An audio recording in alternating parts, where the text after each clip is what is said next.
Kenalkan, nama saya Fanny. Inilah kisah pengalaman hidup saya. Saya menikah dengan suami di tahun 2014. Setelah menikah 3 bulan, kami pun ingin hidup mandiri terlepas dari orang tua dan mertua. Setelah memilah dan memilih tempat mana yang akan kami tuju, akhirnya suami memutuskan untuk tinggal di Tanah Hulu, daerah Kutai Barat, tepatnya di Resak Kampung. Karena di sana ada teman suami yang sudah dianggap seperti saudara. Saya sangat senang karena saya belum pernah merasakan namanya merantau dan tinggal di kampung orang. Maklum, saya orangnya suka traveling. Setelah fix akan ke Tanah Hulu, malamnya saya mengemasi barang yang akan dibawa sambil membayangkan suasana di sana. Saya belum pernah menginjakan kaki di kampung orang Dayak. Saya berpikir, apakah kami akan diterima dengan baik di sana. Keesokan harinya kami pun berangkat dari Samarinda tepat pukul 9 pagi menggunakan sepeda motor. Entah kenapa pas sampai perjalanan di daerah Tenggarong, saya langsung ngedrop, pusing dan muntah-muntah.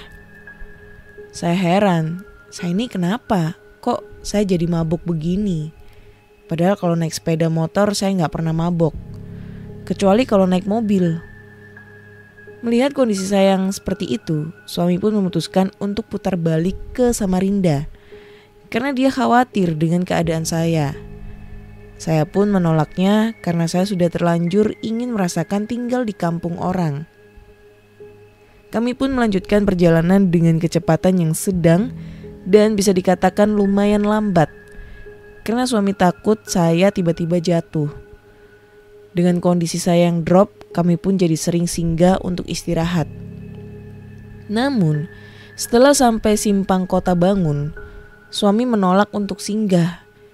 Dengan alasan di daerah situ dan seterusnya adalah hutan dan gak ada penduduk. Saya pun mengiyakan saja.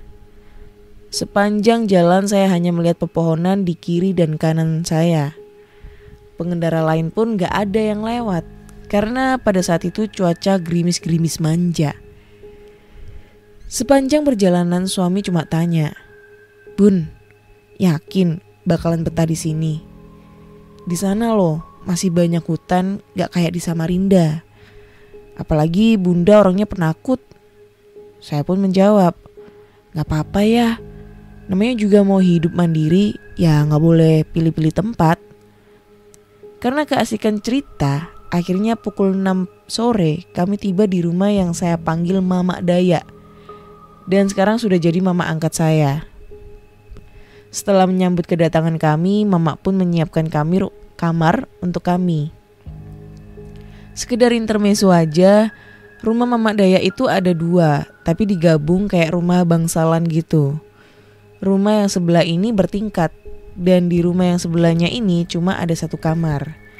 Dan kami dipersilakan menempati rumah yang ada 1 kamar ini. Setelah membersihkan diri dan makan, saya dan suami pamit untuk istirahat. Di daerah sini belum ada listrik, jadi kalau malam hanya menggunakan mesin domping. Setelah masuk kamar, saya langsung merebahkan diri. Lalu 5 menit kemudian, di bawah kolong ada suara kayak orang ngaduk-ngaduk peceren. Karena memang di bawah rumah itu seperti rawa. Mendengar itu saya langsung tanya sama suami, "Itu apa ya?" Lalu suami pun menyahut, "Udah, bunda diem aja." Selang gak berapa lama ada yang ngetok-ngetok jendela. Kami pun langsung saling pandang. Gimana gak heran? Karena di sebelah rumah itu kan rawa yang dalamnya sampai lutut orang dewasa. Lagian jendelanya itu juga tinggi. Siapa yang bisa nyampe buat ngetok jendela? Jarak antara rumah ke tetangga pun sekitar 20 meter lebih. Makin lama suara ketokan pun semakin keras. Ngelihat saya yang ketakutan, suami pun berteriak, "Kami di sini memang pendatang, tapi kami gak ada niat jahat. Jadi jangan ganggu kami." Lalu suara ketokan itu pun hilang. Namun berganti suara perempuan menyanyi dengan suara yang sangat melengking dan memilukan hati. Saya nggak ngerti dia nyanyi menggunakan bahasa apa, tapi mungkin menggunakan bahasa Dayak. Suara nyanyian itu pun makin lama makin tinggi, terus meninggi dan tiba-tiba hilang. Saya pun gemetaran, sampai pucat dan keringat dingin. Lalu suami mengajak saya untuk pindah ke rumah sebelah. Setelah suami membangunkan Mamak Dayak, dia kaget melihat saya sudah pucat ketakutan dan gemetaran. Lalu Mama tanya, "Loh, kenapa ini? Ada apa?" Kemudian suami pun menceritakan apa yang terjadi tadi. Setelah mendengar cerita Mama, hanya tersenyum sambil berkata, "Kamu lagi hamil kali, makanya didatangi." Saya pun mengelak karena setahu saya memang lagi gak hamil. Mama pun menyuruh kami pindah kamar di lantai 2. Setelah tidur di kamar itu perasaan saya agak tenang karena di lantai 2 itu ramai. Ada 3 kamar yang ditempati anaknya Mamak Dayak dan keponakannya. Tepat jam 12 malam mesin domping dimatikan. Kami tidur dalam keadaan gelap. Saya pun tertidur lelap dan gak merasakan apapun. Namun jam 6 pagi saya bangun karena perut saya sangat sakit. Saya pikir mungkin ini panggilan alam. Namun setelah di WC saya melihat darah mengucur di kaki saya. Saya pun teriak memanggil suami. Lalu suami dan Mamak Dayak langsung membawa saya ke puskesmas dekat rumah. Dan dokter pun membenarkan bahwa saya memang sedang hamil 2 bulan. Setelah tahu bahwa saya sedang hamil, suami pun menjaga saya dengan ekstra karena saya sangat drop selama hamil. Kehamilan saya pun memasuki usia 3 bulan. Waktu itu di rumah gak ada air sama sekali buat mandi atau cucian. Lalu Mamak Dayak menyarankan kami agar cucian dan mandi di tempat nenek di ladang. Karena di sana itu ada sumber mata air yang gak pernah kering. Tempatnya itu lumayan jauh, sekitar 1 jam lebih. Kalau gak salah, nama tempatnya itu Trans. Kami pun berangkat ditemani oleh anaknya Mamak Dayak dan istrinya. Ada juga 3 keponakannya Mamak Dayak yang ikut. Kami pun berjalan melewati jalan yang banyak batu-batuannya. Di situ suami saya mengumpat, "Kalau tahu kayak gini, gak usah pergi aja mah. Udah jauh, jalannya jelek pula." Karena suami itu takut banget kalau saya keguguran melewati jalan berbatuan ini. Karena kandungan saya ini sangat lemah. Karena suami mengumpat seperti itu, saya pun diem aja. Karena saya yang salah, saya yang maksa buat pergi. Maklum, namanya di kampung orang, jadi saya tuh pengen jalan-jalan gitulah. Setelah 1 jam melewati jalan berbatu, kami pun tiba di ladang nenek. Di sana itu cuma ada pondoknya nenek. Selebihnya ya hutan. Listrik pun gak ada sama sekali. Jadi nenek hanya menggunakan lampu pelita. Setelah tiba, saya pun langsung mandi dan mencuci. Setelah selesai, kami juga dijamu makanan sama nenek. Karena keasikan bercerita, gak terasa udah jam 5 sore. Kami pun pamit pulang sama nenek. Sebelum menyalakan motor, suami berkata sama keponakannya Mamak Dayak, "Ada jalan lain kah selain lewat jalan tadi? Aku gak mau lewat sana lagi, kasihan istriku, nanti keguguran kalau lewat jalan tadi." Lalu keponakan Mamak Dayak pun menjawab, "Ada jalan lain yang lebih dekat. Gak sampai setengah jam udah nyampe di jalan raya. Tapi jalan pintasnya itu di tengah hutan belantara." Suami pun menyahut, "Ya udah gak apa-apa, yang penting cepet nyampe. Udah sore juga soalnya, udah mulai gelap." Kami pun bergegas jalan karena kami ada 3 motor, jadi yang paling depan ini keponakannya Mamak Dayak. Mereka bonceng 3. Di belakangnya ada anaknya Mamak Dayak dengan anak istrinya, dan saya sama suami pun paling belakang. Namun ini kesalahan besar karena kami memilih jalan pintas. Awalnya saya dan suami itu gak merasakan ada yang aneh. Namun semakin lama kami semakin masuk ke dalam tengah hutan belantara yang sepertinya gak pernah dimasukin orang. Hutannya itu sangat lebat. Jangankan orang yang masuk hutan itu, cahaya matahari aja gak bisa masuk saking lebatnya itu hutan. Jalanan pun sangat becek. Setelah melewati jembatan kecil yang sudah rapuh, saya pun turun dari motor karena jalannya menanjak dan sangat licin. Suami pun berpesan sama saya, "Bun, jangan nengok ke belakang, jangan nengok kiri kanan. Pokoknya pandangan lurus aja ke depan." Saya nurut saja karena kalau suami sudah pesan saya seperti itu, berarti ada apa-apanya ini. Soalnya suami saya itu bisa melihat makhluk halus. Saya pun berjalan terus menanjak mengikuti yang lain yang sudah jauh di depan. Setelah sangat jauh, saya kok gak ada dengar suara motor suami. Lalu anaknya Mamak Dayak pun terteriak, panggil suami saya. Tapi suami saya itu gak ada jawabannya. Akhirnya disusullah sama anaknya mamaknya Dayak ini. Betapa kagetnya begitu melihat suami saya yang berusaha mendorong sambil ngegas motor, tapi motornya itu gak bergerak sama sekali. Aneh, padahal motor anaknya Mamak Dayak dan keponakannya itu bisa aja ngelewati jalan tadi. Anaknya Mamak Dayak pun membantu untuk mendorong motor. Sambil mendorong motor, suami saya pun bertanya, "Kamu gak denger kah dari tadi aku teriak-teriak panggil kamu?" Lalu anaknya Mamak Dayak menjawab, "Aku juga tadi manggil kamu karena aku gak ada dengar suara motormu." Setelah suami sampai di tempat saya menunggu, suami pun menghampiri saya, memeluk, mengusap kepala sampai ujung kaki saya. Saya gak tahu dia sedang apa, soalnya mulutnya itu komat kamit sambil mata terpejam. Hari pun semakin gelap. Kami melanjutkan perjalanan di dalam hutan tersebut. Saya gak pernah peka dan akan kehadiran makhluk halus.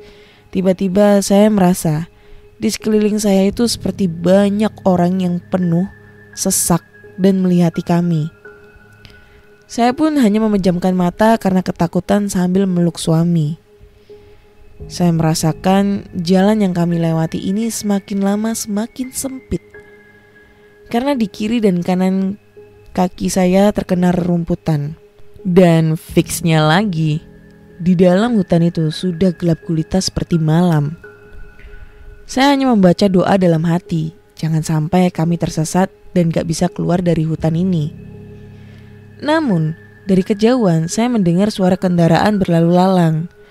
Saya pun merasa lega, yang bikin saya gak habis pikir setelah melewati jembatan bambu yang sudah reot. Tiba-tiba langit menjadi terang. Dan gak lama kemudian kami pun tiba di jalan raya. Sepanjang jalan raya saya melihat dari spion, wajah suami saya itu lain.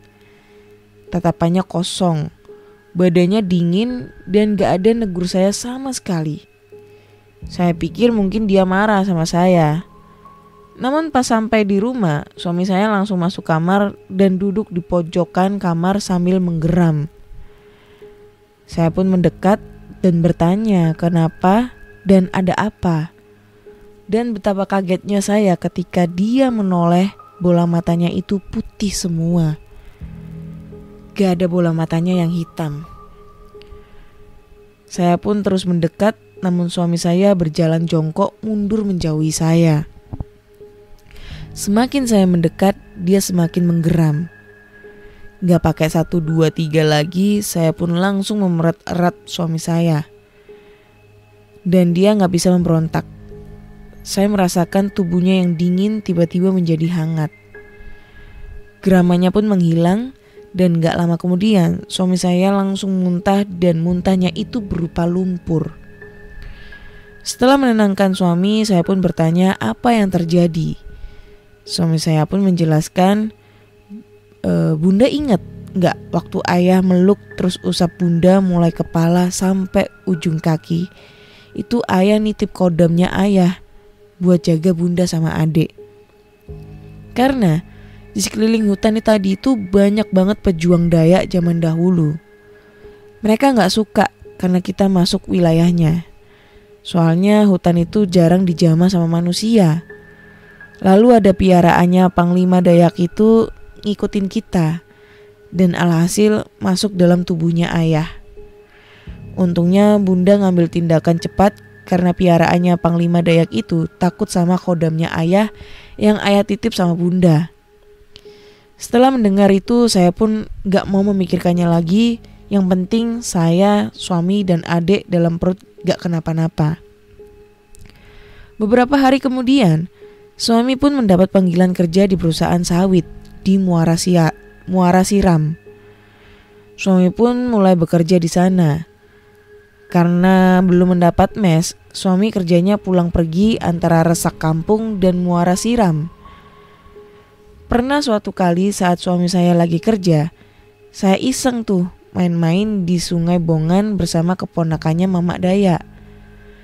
Entah kenapa, saya ingin sekali berenang di sungai itu. Padahal aslinya saya gak bisa berenang. Saya tetap nekat berenang padahal arusnya itu deras juga. Mungkin karena ngidam atau bawaan hamil jadi kepengen berenang di situ. Keponakan Mamak Dayak pun hanya bisa diam menatap saya. Setelah puas berenang, saya pun pulang. Sampai di rumah, Mamak Dayak tanya saya dari mana. Saya menjawab habis berenang di Sungai Bongan. Dan betapa kagetnya Mamak Dayak dan langsung marah sama saya. Awak tahu Dek, di sungai itu ada buayanya. Berani benak awak sembarang berenang di situ. Awak ndak takut sama awak ndak takut nih ditelan? Yang artinya, kamu tahu nggak? Di situ tuh ada buayanya. Berani bener kamu sembarangan berenang di situ. Kamu nggak takut kah dimakannya? Saya hanya terdiam karena saya benar-benar nggak tahu kalau di situ memang ada buayanya. Saya pun nggak berani cerita sama suami soalnya saya berenang di Sungai Bongan karena saya takut suami marah dan ngelarang saya keluar rumah. Setelah 2 bulan kerja di perusahaan sawit, kami pun pindah ke mes. Kami mengangkati barang menggunakan sepeda motor melewati jalan yang berbatu. Ya namanya juga jalanan menuju ke sawit, pasti jalanannya itu gak ada yang aspal. Setelah selesai merapikan mes, kami pun istirahat. Saya merasa nyaman tinggal di mes itu. Saya lupa hari apa. Yang jelas, saya dan suami pergi ke pasar malam Resak 3 untuk belanja keperluan dapur. Setelah selesai belanja, kami pulang senja. Selama perjalanan, pikiran saya itu memang kosong. Saya hanya memandang kiri kanan hanya terbentang pohon sawit. Namun, tiba-tiba mata saya itu tertuju pada 2 bola mata atau 2 bola api besar yang terbang melintasi pepohonan sawit dan mengikuti kami. Karena pengetahuan saya awam tentang yang begituan, saya bertanya sama suami, "Itu apa ya?" Suami hanya ngejawab dengan datar, "Udah, gak usah dihiraukan dan gak usah diperhatiin. Nanti dia ngikut sampai mes kita." Saya pun memalingkan pandangan ke sebelah kiri. Setengah jam kemudian saya menoleh ke kanan, bola api itu udah gak ada. Namun ketika memasuki hutan sawit yang semakin lebat dan gak ada pondok sama sekali, dan hari pun sudah malam, di situ sangat tercium bau yang sangat menyengat dan menusuk hidung. Kata suami sih gitu. Lalu gak lama kemudian ada aroma seperti orang menggoreng ayam. Pokoknya macam-macam sudahlah aroma yang ada di situ. Maka udah gelap dan yang ada cuma cahaya lampu motor. Untungnya kami sampai rumah dengan selamat. Memasuki usia kandungan ke-7, pagi itu saya dan suami sedang menjemur pakaian. Gak ada firasat apapun. Tiba-tiba lantai tempat kami jemuran itu runtuh. Karena mesnya memang berbentuk rumah panggung. Kami jatuh dari ketinggian sekitar 2 meter. Untungnya lagi, saya dan kandungan saya itu gak kenapa-napa. Namun malamnya ketika saya tidur, antara sadar dan gak sadar, saya melihat makhluk berbadan hitam, besar, dan berbulu, bertanduk 3, bertaring. Kukunya panjang bercakar, matanya merah menyala, sedang berdiri di pojok kamar. Dan dia pun menunjuk perut saya dengan tatapan yang sangat marah. Mungkin dia ingin mengambil bayi saya, tapi gak bisa, karena suami kalau tidur selalu memeluk perut saya. Saya pun memaksa tidur dan memejamkan mata. Tapi keesokan paginya, saya merasakan sakit yang luar biasa seperti mau melahirkan. Suami langsung membawa saya ke Samarinda untuk menerima penanganan yang lebih lanjut. Sesampainya di Samarinda, saya gak langsung dibawa ke rumah sakit, tapi dibawa ke rumah mertua karena mertua saya orang pintar. Mertua saya hanya bilang, ini gak apa-apa, sebentar juga sembuh. Mendengar itu, saya langsung naik emosi sama suami saya. Bapakmu itu aneh, gak apa-apa gimana? Aku tuh udah kesakitan gini masih dibilang gak apa-apa. Kamu mau aku sama anakku mati kah? Kenapa malah kamu bawa aku ke sini? Bukannya langsung ke rumah sakit. Begitulah umpatan saya sama suami. Padahal saya gak pernah ngomong kasar sama suami. Suami pun langsung bergegas membawa saya ke rumah sakit Aisyah dan gak menghiraukan larangan mertua. Sampai di rumah sakit, dokter pun mendiagnosa bahwa kandungan saya memang sangat turun dan kalau lambat ditangani bisa berujung fatal. Saya juga terkena sakit tipes. Seminggu di sana kesehatan saya berangsur pulih. Saya dibawa pulang ke rumah mertua saya dan saya tinggal sama mertua itu sampai saya melahirkan. Tapi suami tetap kerja di Tanah Hulu dan pulang ke Samarinda sebulan sekali.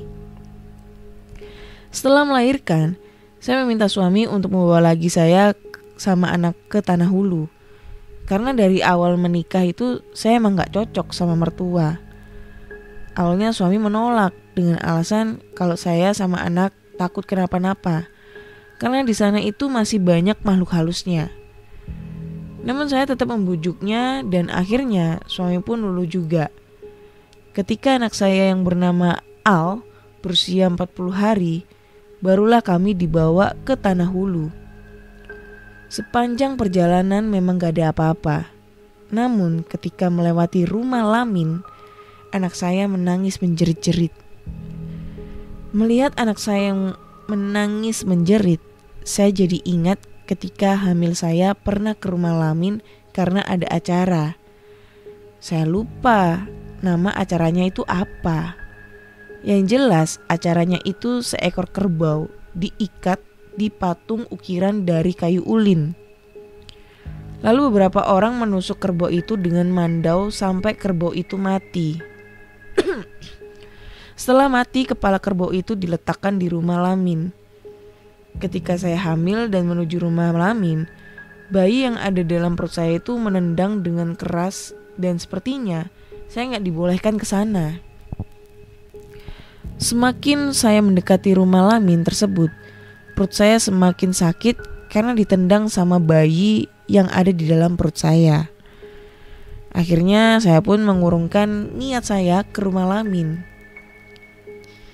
Setelah melewati rumah Lamin, anak saya langsung tidur dan tenang. Saya pun tiba di rumah Mamak Daya. Karena memang saya gak langsung ke mes. Soalnya kasihan supir travelnya kalau dibawa masuk ke mes sawit.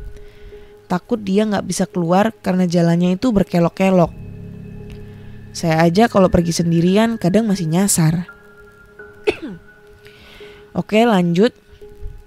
Semalam tidur di rumah Mamak Daya dan besok paginya saya sama suami langsung berangkat ke mes. Dan ternyata suami sudah pindah mes. Mes yang sekarang ini lebih nyaman dan lebih besar. Saya melewati hari-hari di mes ini dan saya gak pernah merasa takut lagi. Kayak dulu waktu hamil muda, saya selalu minta ikut sama suami kalau dia kerja lembur sampai tengah malam di kantor. Saya merasa aman dengan kehadiran Al, anak saya. Bahkan ketika saya ke hutan mencari sayuran, saya selalu membawa Al yang masih bayi, karena dia seperti pelindung saya.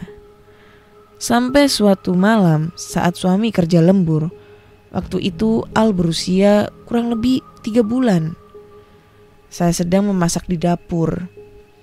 Tiba-tiba saya kaget mendengar suara Al menggeram sambil tengkurap dan memukul-mukul lantai sambil matanya melotot gak berkedip mendongak ke atas.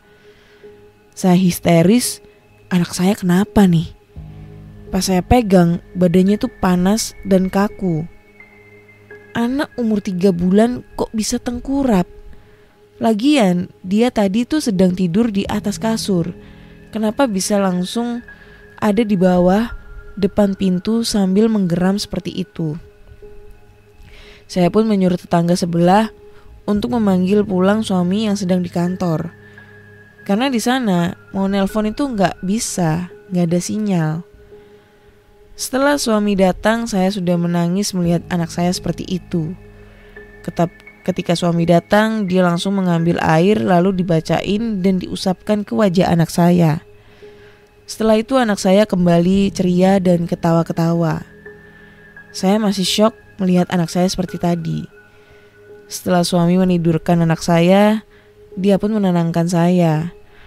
Setelah mulai tenang, saya bertanya, "Adik tadi kenapa ya? Kok kayak kesurupan gitu?"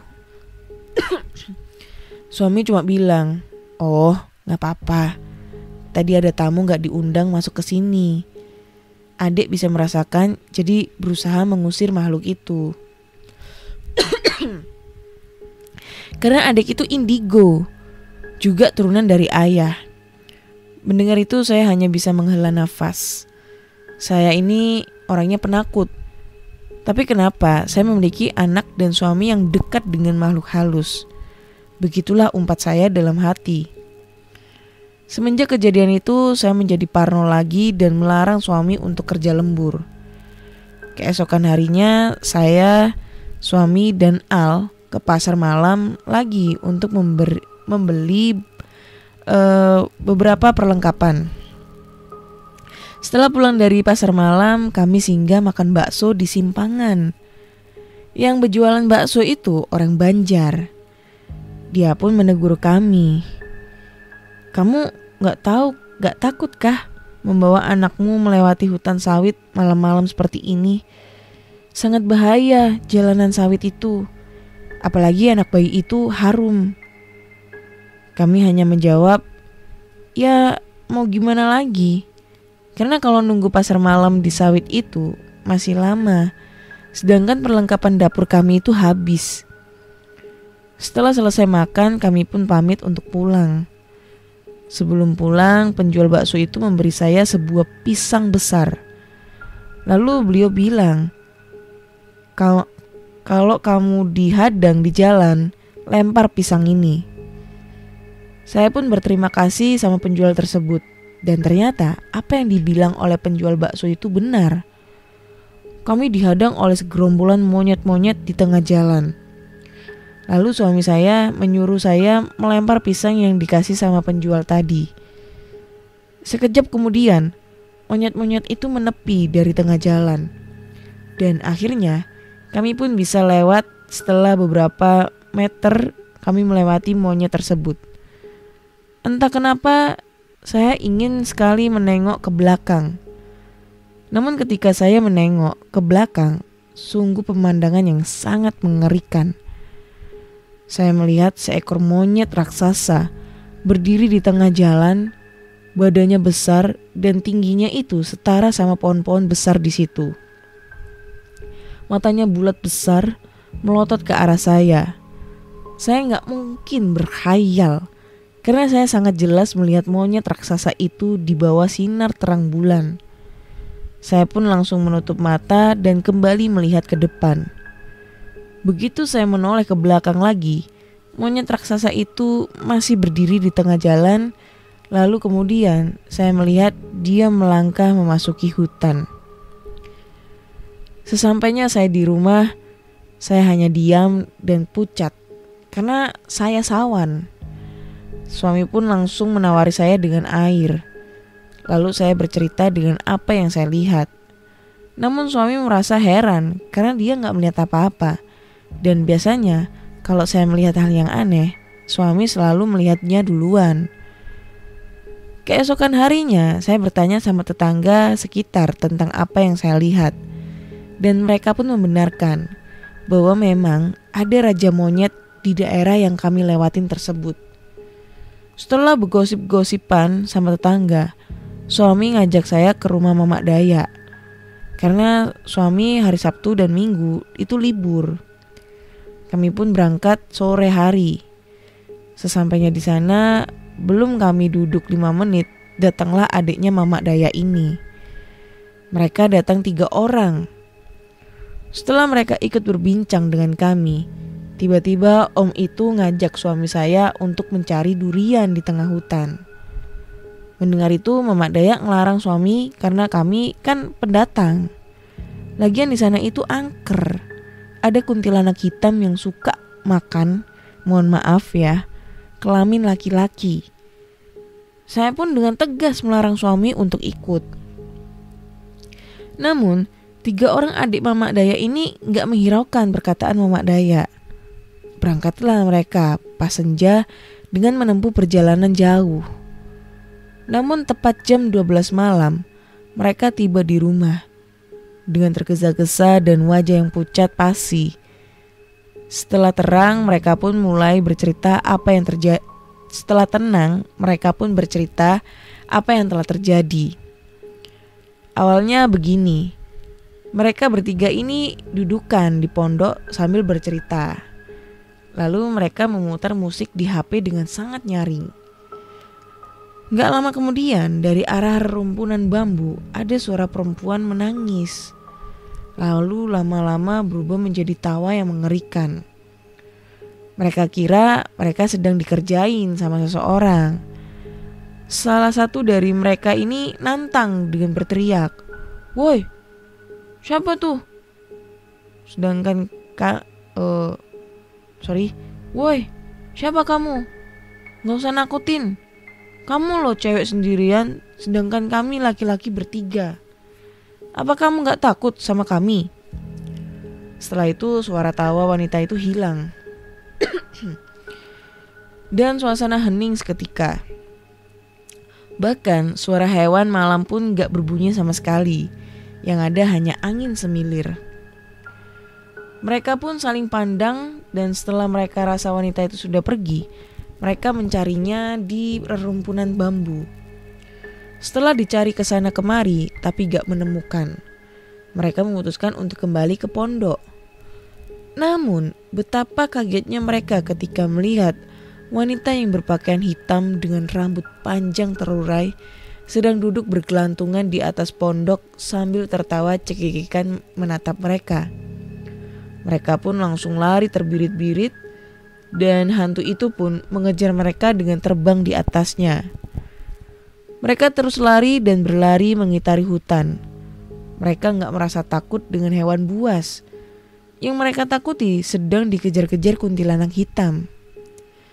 Di tengah pelarian mereka, salah seorang om menemukan tombak bambu. Lalu tombak itu dilemparkan ke hantu itu.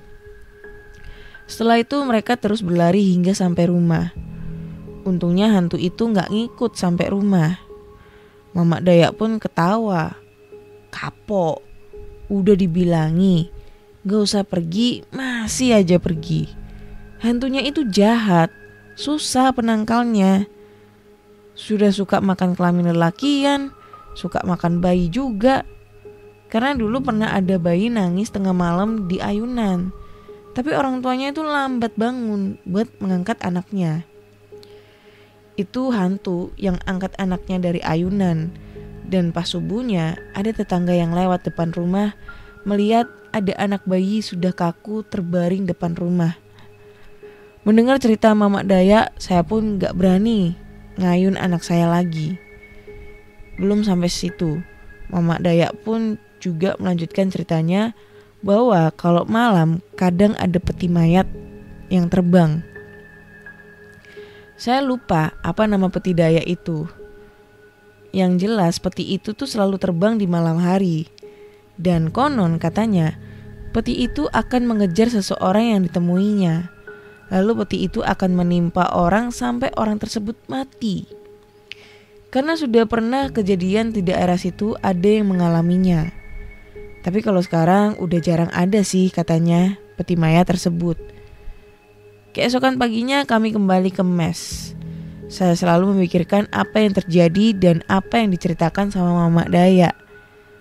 Saya sempat depresi gara-gara memikirkan terus. Karena saya takut keluarga saya nanti kenapa-napa.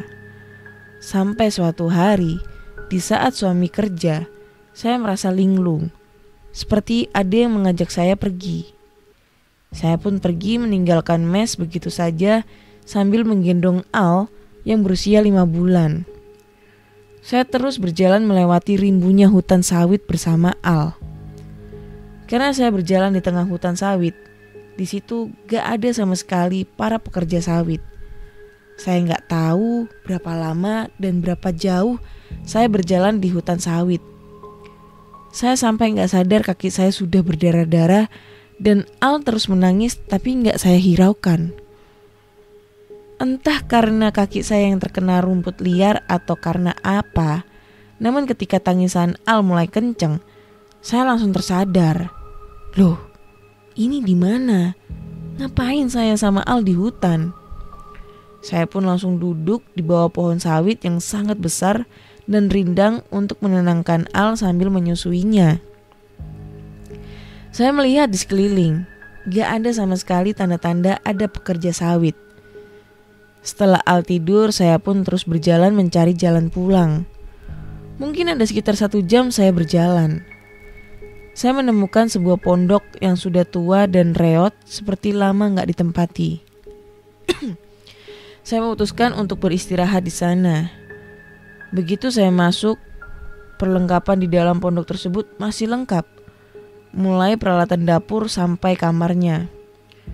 Saya pun langsung keluar karena takut kalau tiba-tiba pemilik pondok datang. Lama saya menunggu pemilik pondok juga gak datang, saya pun berjalan lagi. Baru sebentar saya datang, tiba-tiba ada mobil ambulans berhenti tepat di depan saya. Saya pun heran, dari mana datangnya ambulans ini?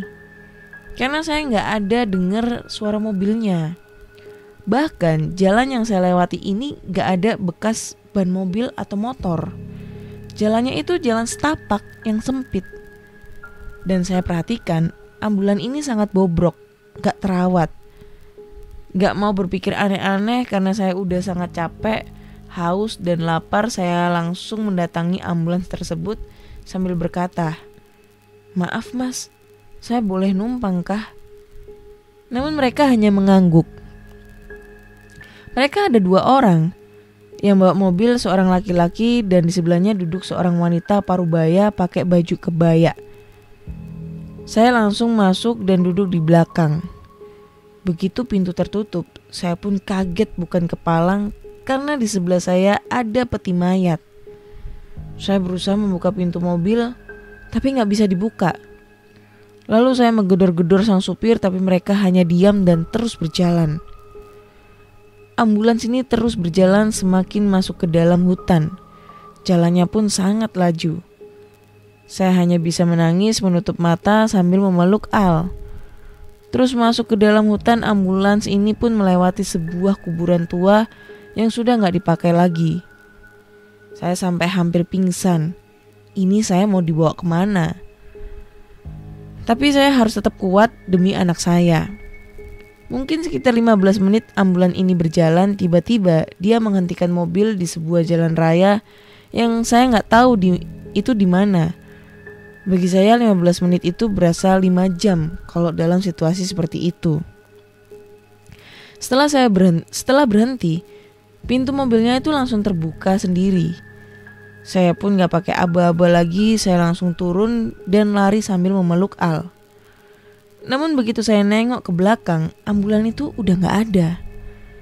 Saya berpikir dalam hati, mungkin niat mereka baik menolong saya untuk keluar dari hutan sawit. Tapi gak gitu juga careless caranya. Dan satu lagi, masalah yang saya hadapi. Saya berjalan di jalan raya yang saya gak tahu ini tuh di mana. Gak ada rumah atau pondok penduduk. Bahkan kendaraan pun gak ada lewat. Padahal kalau dilihat dari cuacanya mungkin sekitar jam 1 siang. Duh, gak kebayang gimana lelah dan hausnya berjalan di tengah panas jalan raya sambil menggendong Al. Saya terus berjalan berharap ada seseorang yang saya temui. Namun saya merasa pusing, saya pun terduduk di tepi jalan raya. Tiba-tiba saya didatangi seorang kakek tua yang bawa tongkat. Dia tanya, saya dari mana dan mau kemana. Saya belum bisa bercerita karena sangat kehausan. Lalu kakek itu membopong saya agak sedikit masuk ke dalam hutan.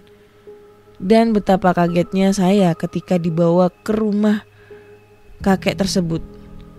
Rumahnya besar dan megah. Saya pun berpikir, mungkin saya menghayal karena saya kecapean. Saya didudukkan di sebuah kursi kayu ulin berukir khas Dayak. Lalu kakek itu memberikan saya segelas air yang menurut saya itu air terenak yang pernah saya rasakan. Setelah minum air itu badan saya terasa segar. Padahal saya hanya minum beberapa teguk saja. Saya memperhatikan sekitar rumah dan ternyata saya memang gak berkhayal. Rumah itu nyata saya lihat. Anak saya pun merasa nyaman berada di rumah itu. Lalu saya bercerita apa yang saya alami. Kakek itu hanya tersenyum seraya berkata, "Nak, kamu itu polos. Kamu gak kayak suami sama anakmu yang memiliki kelebihan. Makanya kamu gampang diganggu sama makhluk lain." Setelah cukup beristirahat, saya pun pamit pulang. Sebelum pulang, kakek itu memberi saya sebuah batu putih yang sangat halus sebesar telur ayam. Dia suruh saya menjaga dengan baik batu itu. Lalu kakek mengantar saya keluar dari rumahnya. Saya mendadak kaget karena sekitar 10 meter dari rumah kakek tersebut ternyata sudah banyak rumah penduduk. Dan saya pun tahu bahwa itu sudah di daerah resak kampung. Kakek itu pun meminta maaf karena cuma bisa mengantar sampai situ. Gak bisa ngantar sampai rumah. Saya pun sangat berterima kasih. Saya berjalan meninggalkan kakek itu. Namun ketika saya nengok ke belakang, rumah dan kakek itu sudah gak ada. Saya gak mau mikir apa-apa lagi. Yang penting saya bisa pulang. Saya menuju rumah Mamak Dayak dan ternyata di sana sudah ada suami saya. Dia berkata bahwa saya itu sudah pergi selama 3 hari. Padahal perasaan saya itu hanya seharian saja saya pergi. Kami pun kembali ke mes. Setelah tiba di mes, ternyata sudah banyak orang yang menunggu. Bahkan beberapa di antara mereka mendatangi saya dan bercerita, katanya mereka melihat saya melewati hutan sawit. Mereka memanggil saya, tapi saya gak menghiraukan. Suami pun berkata, "Sudah, istri saya jangan diajak cerita dulu, biar gak depresi lagi." Malamnya pun saya menceritakan sama suami apa yang saya alami. Setelah selesai cerita, suami langsung meminta batu putih itu. Namanya saya gak ngerti itu. Batu apa, ya saya langsung kasih aja ke suami. Namun semua mendadak berubah. Setelah memegang batu itu, suami saya jadi pemarah dan kasar. Bahkan gak segan untuk memukul saya. Melihat suami yang sudah kalap mata seperti itu, saya sudah gak tahan lagi. Saya pun memutuskan untuk pergi ke rumah Mama Daya. Lalu Mama Daya ngasih saya uang untuk ongkos pulang ke Samarinda. Sesampainya di Samarinda, saya langsung diobatin lagi sama nenek saya. Sekitar 2 bulan saya di Samarinda. Suami pun gak ada nyusul sama sekali. Di situ saya berpikir mungkin suami saya ini sudah gak respect dengan saya dan Al. Dan ternyata memang benar. Suami saya memiliki wanita idaman lain. Di situ saya memutuskan untuk pisah sama suami. Namun saya gak menyesal karena saya sudah diberi seorang anak yang bisa melindungi saya di alam nyata maupun alam mimpi. Karena saya sering diteror lewat mimpi, bahkan hampir membunuh saya. Dan saya pun mencoba bangun dari mimpi tapi gak bisa.